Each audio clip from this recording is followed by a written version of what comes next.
പക്ഷേ ഇവിടെ വന്ന് ഉടമ്പടി എടുത്തപ്പോഴാണ് ജീവിതം എന്തോ ആണെന്ന്, എങ്ങനെ ജീവിക്കണമെന്നും ഒക്കെ അറിഞ്ഞു തുടങ്ങി.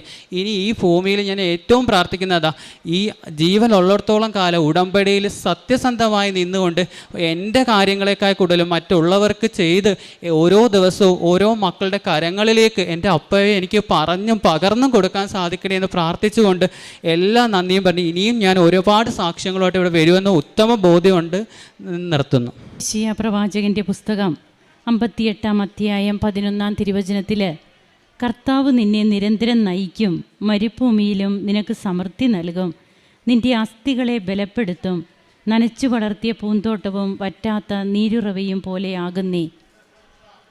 രാഹുൽ കൊല്ലത്ത് നിന്ന് വന്ന് തൻ്റെ ജീവിതത്തിൽ ഉടമ്പടിയിലൂടെ താനൊരു നൂതന വ്യക്തിയായി മാറിയത് ഈ മകൻ ഈ അൾത്താരയിൽ പങ്കുവയ്ക്കുകയാണ്. അത് ഒത്തിരി